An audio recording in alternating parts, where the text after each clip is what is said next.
Saya sebentar, saya kasih tahu masalah tahlilan. Jangan seolah-olah tidak ada saya. Ya, nggak usah bertengkar di sini. Ada hakimnya. Saya sudah sering katakan, ini tidak perlu diubah. Kalau jawabannya panjang, memang karakternya ahli jawabannya. Makanya di sini pertanyaannya jadi sedikit, kalau jawabannya panjang-panjang. Saudara punya waktu masih banyak, cuma gara-gara nggak sabar ya begini jadinya. Biar tegakkan saja. Kita sabar. Ya, Ini boleh saya sama. Saya tadi bertanya yang mulia, saya juga sudah berpanjang lebar, tapi pertanyaan saya ya dijawab yang mulia, hanya melebar kemana-mana. saya kan juga bukan tidak peduli. Saudara juga sudah pertanyaan dijawab, tapi tidak juga didengar. Ada juga tadi begitu. Saya yang kemudian mengatakan sudah dijawab. Tapi ketika saudara tidak setuju dengan jawabannya, jangan kemudian begitu langsung begitu. Ya, itu akan menimbulkan perdebatan yang sebenarnya perlu. Ya, waktu ini bisa kita manfaatkan untuk menggali sesuatu. Ahli memang begitu. Ya, artinya ahli punya preferensi tertentu. Mungkin tidak akan sependapat. Nanti ketika saudara mengajukan ahli, kebanyakan nggak sependapat akan di sini. Kalau kuasa pemohon bersikap seperti itu juga, perlakuan saya akan sama. Saya nggak pernah membeda-bedakan. Itu ya, yang penting nggak usah bertengkar, nggak usah berdebat. Waktu saudara masih ada. Kalau ada hasil. Itu pertanyaan saya yang mulia. Menurut saudara ahli, jawabannya seperti apa saudara? Itu tadi yang saya tanyakan. Tadi apakah pra-peradilan yang diajukan berulang-ulang bisa menimbulkan ketidakpastian hukum menurut saudara ahli? Itu aja. Tidak, saya bilang tidak. Jadi baik, karena saya mengatakan kalau korban itu tadi dikatakan bagaimana dengan keadilan untuk korban, itulah yang saya jelaskan. Kita tidak mau melakukan prejudice siapa salah siapa benar. Ada asas praduga tak bersalah. Makanya pra peradilan untuk memperoleh suatu keadilan yang hakiki, dia perjuangan di sana. Kepastian hukumnya nanti setelah menjadi pokok perkara. Demikian. Masih ada pertanyaan? Cukup ya, Cukup, semua sudah cukup? cukup ya. Cukup, iya. Baik, nanti silahkan tambah di dalam kesimpulan masing-masing ya. Baik, Terima kasih, Saudara Hakim. Selamat boleh meninggalkan ruang sidang. baik, terima kasih. Yang pertama, apakah masuk dalam upaya paksa?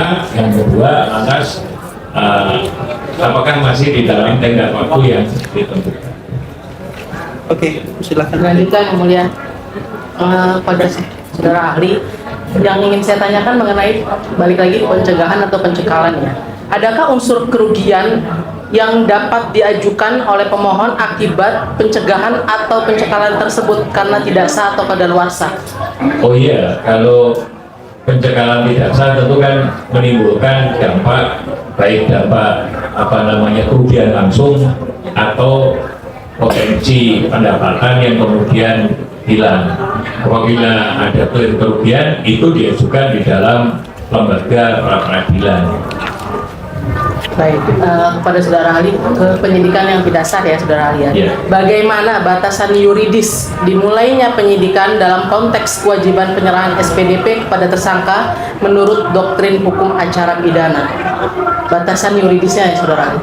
Tadi ya, batasannya kalau kita bicara doktrin, tadi saya katakan ini sifatnya aktif. Artinya dikatakan aktif, artinya ketika SPDP itu diterbitkan langsung diberitahukan. Dengan pengertian langsung itu dengan batas waktu maksimal 7 hari kerja. Baik, itu berarti batasan yuridisnya itu ya berarti? Iya. Baik, dilanjutkan. Ini terkait dengan masih melanjutkan yang tadi saudara ahli terkait dengan penyidikan yang tidak sah. Nah, apakah tidak disampaikan ya dokumen administratif tertentu di tengah jalan ya, misalnya setelah SPDP yang pertama diberikan itu berakibat pada batal demi hukumnya atau tidak sahnya seluruh proses penyidikan yang telah dilakukan? Kalau dokumen administratif yang dimaksud itu kemudian berkaitan dengan hak terlapor atau tersangka pada upaya paksa, ya kemudian bisa berakibat debat pada Assalamualaikum warahmatullahi wabarakatuh. Selamat pagi, salam sejahtera bagi kita semua. Mohon perhatian akan sebuah pemberitahuan yang berasal Pak, minta tolong yang di pintu Pengadilan tutup saja Negeri pintunya. Jakarta Selatan kelas 1 Agustus. Nggak usah berdiri di situ ya. Kalau memang tidak bisa masuk ya, mau bagaimana? Pengunjung pengadilan. Kami mohon bantuan Bapak dan Ibu kalian untuk turut menjaga kedaulatan berdiri di lingkungan Pengadilan Negeri Jakarta Selatan dengan cara tidak menghubungi aku, wanita, saudara pengganti, ibu kita, dan seluruh warga Pengadilan Negeri Jakarta Selatan untuk memberikan tim, sokongan, suap, pemberian, atau janji dalam bentuk apapun. Dan apabila terdapat pihak yang merasa melakukan hasil, baik. Kalau tadi kemudian ada dokumen atau administrasi yang tidak disampaikan dan kemudian berkaitan dengan hak yang terabaikan terkait upaya paksa, ya maka yang terlapor atau tersangka bisa mengajukan upaya pra peradilan. Karena kan pra peradilan itu pada prinsipnya melindungi hak asasi daripada terlapor atau tersangka. Baik. Berikutnya, apakah ketiadaan dokumen lanjutan di luar SPDP yang pertama memenuhi kualifikasi sebagai pelanggaran atas asas kepastian hukum dan hak asasi terhadap tersangka? Oh iya tentu, karena kan asasnya ada pidana tanpa kesalahan. Kemudian orang disangkakan pidana, kesalahannya apa? Oke, baik. Saya lanjutkan, tadi kan saudara ahli menjelaskan terkait dengan putusan MK ya, bahwa ada kewajiban untuk Ya. menyampaikan SPDP. Apa dampak hukum dengan dilanggarnya putusan MK tersebut, saudara ahli? Iya, penyidikannya kemudian menjadi cacat prosedur.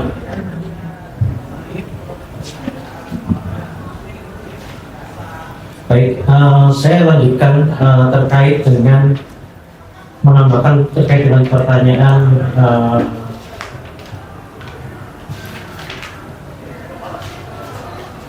Bisa diulang-ulang Pak ya? Iya. Saya perhatikan sudah mulai mengulang-ulang. Yang baru saya perhatikan. baik, ya, Mulia. Ini terkait dengan tujuan pemeriksaan pada suatu permohonan peradilan, saudara ahli. Jadi tujuan dari pemeriksaan suatu permohonan pra peradilan itu adalah untuk memeriksa abuse of power penyidikan atau misbruk van Recht dari pemohon. Ya. Jadi gini, tujuan pra peradilan itu seperti tadi saya jelaskan untuk menguji terpenuhi atau tidaknya secara prosedur formal terkait dengan upaya paksa yang dilakukan oleh penegak hukum. Kalau terpenuhi ya maka pra peradilannya dikabulkan. Kalau tidak, kalau tidak terpenuhi ya pra peradilannya dikabulkan. Kalau terpenuhi secara formal ya maka oleh majelis hakim dinyatakan tidak dikabulkan. Satu lagi pertanyaan. Satu lagi. Silakan. Begini, ini penting ya bagi kita, karena kalau permohonan pra peradilan ini dikabulkan, maka status tersangka gugur bisa, karena itu permohonan kami kan. Artinya sangat signifikan untuk mengakhiri proses panjang ini. Tadi dikatakan cacat prosedur, cacat formil, kalau SPDP tidak diberitahukan kepada tersangka itu cacat formil atau tidak sah dan lain sebagainya. Cekal juga begitu ketika tidak disampaikan pemberitahuannya. Kemudian dua rezim KUHP yang diterapkan itu juga bermasalah, mungkin secara formil dan material ya, nanti dijelaskan lagi. Nah, kalau memang begitu ya, sekuat apa, sepenting apa cacat prosedur, cacat formil kalau dibandingkan dengan hal-hal yang sifatnya material untuk membatalkan katakanlah proses penyidikan dan kemudian mengakhiri kasus ini dengan dikabulkannya pra peradilan dan dihilangkannya atau dihapuskannya status tersangka. Silakan, ini menurut terakhir Ya. akan dieksplorasi. Penting karena cacat prosedur itu ada abuse of power, artinya ada due process of law yang tidak diikuti, ada tahapan yang kemudian tidak diikuti. Nah, tahapan siapa yang menentukan? Tahapan itu ditentukan perundang-undangan. Seperti tadi saya sudah menjelaskan pada bab imigrasi tadi. Ya, jadi tahapannya setelah diterbitkan, diberitahukan kepada para pihak, ternyata misalnya tidak diberitahukan. Ya, kemudian itu cacat formal. Kalau cacat material, undang-undangnya ngomong A, dilaksanakan B, itu cacat material. baik cacat formil maupun cacat material itu tetap cacat hukum. Hanya kualifikasinya apakah cacat formil atau cacat material. Kalau cacat formil, maka yang harus dibuktikan adalah tahapan dan pelaksanaan. Tahapan yang ditentukan perundang-undangan dan pelaksanaannya tidak sama. Tahapannya A, B, C. Hanya dilaksanakan A dan C. Nah, itu cacat formil. Kalau cacat material dikatakan A dilaksanakan B, itu cacat material. Dua-duanya tetap cacat. Dua-duanya, kalau ini berkaitan dengan upaya paksa, maka dua-duanya tetap akan bisa diuji di lembaga pra-peradilan. Silakan termohon dan termohon.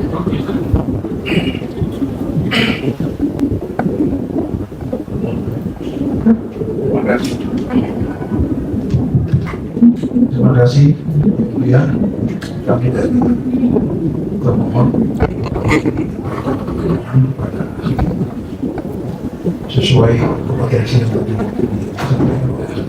Pertanyaan pertama, dalam hal suatu atau terjadi permohonan pra-peradilan berulang, misalnya sampai ke 4, misalnya, terhadap perkara pokok yang sama, di mana putusan pra-peradilan terdahulu telah konsisten memutus bahwa rezim hukum acara yang digunakan adalah KUHP lama, dalam hal ini KUHP 1981. Kami ingin bertanya kepada ahli berdasarkan penjelasan terdahulu tadi, apakah permohonan pra-peradilan yang terakhir juga konsisten menggunakan hukum acara yang lama? Begini, di dalam peradilan hak memilih itu ada pada pelapor menggunakan asas formil tadi. Nah, seharusnya ketika dipilih satu rezim tertentu yang dianggap menguntungkan, maka seterusnya dianggap menguntungkan. Tetapi memang belum ada, tapi ini berdasarkan tafsir, tetapi belum ada hukum positif atau setidak-tidaknya surat edaran yang menyatakan bahwa jika satu pra-peradilan menggunakan KUHP lama, kemudian pra-peradilan tidak boleh menggunakan KUHP baru. Kenapa tafsir saya seperti itu? Karena di dalam asas favoril itu pelapor tersangka itu atau terdakwa, pelapor tersangka itu boleh memilih hukum antara KUHP lama dan KUHP baru yang paling menguntungkan untuk dirinya. Nah, apakah pemahaman paling menguntungkan ini satu dan seterusnya, misalnya praktek 1 pakai 181, kemudian praktek 2 dan seterusnya, atau praktek 1 181, praktek 2 bisa pakai yang 2025. Nah, ini memang yang ditemukan sejauh ini hanya tafsir dari favoril, karena kelihatannya surat edaran Kapolri dan SKP dengan kejaksaan mengutip juga favoril bahwa tersangka terlapor itu boleh memilih paling menguntungkan dirinya sendiri. Nah, kata menguntungkan ini ya, dianggap memberi privilege untuk pemohon pra-peradilan. Oke, terima kasih ahli. Kami akan beberapa sedikit pertanyaan.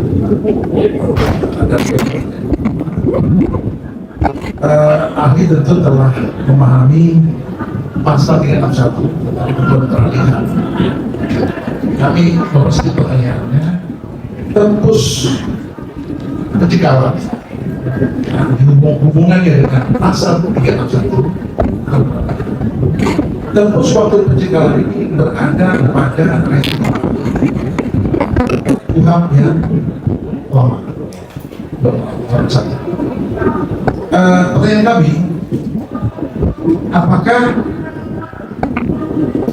pemberlakuan pencekalan terhadap rezim lama ini dan masuk pada penjelasan ketentuan peralihan mohon ahli menegaskan hukum acara yang digunakan sebagai objek pengaturan rapid tentang pencegahan itu. Begini, pencegahan itu hukum materialnya di Undang-Undang Imigrasi. Kalau dia terlanggar, maka berlaku kalau ini di masa peralihan gitu ya. Artinya saya mengatakan masa peralihan berdasarkan surat edaran Kapolri dan SKP dengan Mahkamah Agung. Artinya perkara yang belum disidangkan, perkara yang disidik saat kuhap lama, tetapi kemudian pelimpahannya atau kemudian penetapan tersangkanya sudah dengan kuhap baru, maka berlaku favorit. Nah, terkait dengan tafsir itu, apakah pencekalan masuk di dalam peranan rapid?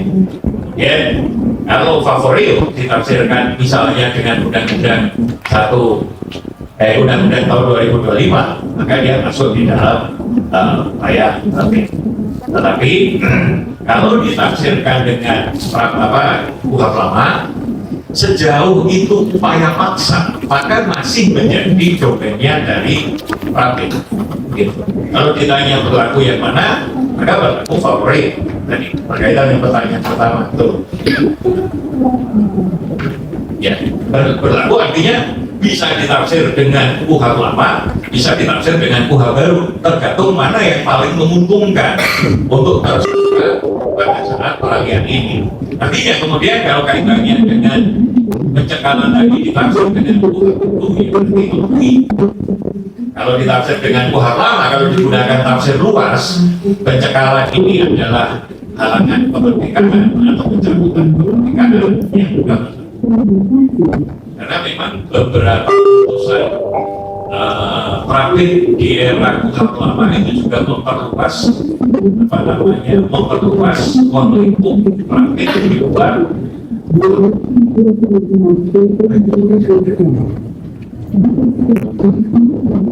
Kami mohon penegasan ahli, apakah kuhap lama menjadikan pencegahan luar negeri salah satu objek penegasan dari Tertulis secara eksplisit tidak, tetapi di dalam tafsir upaya paksa ya.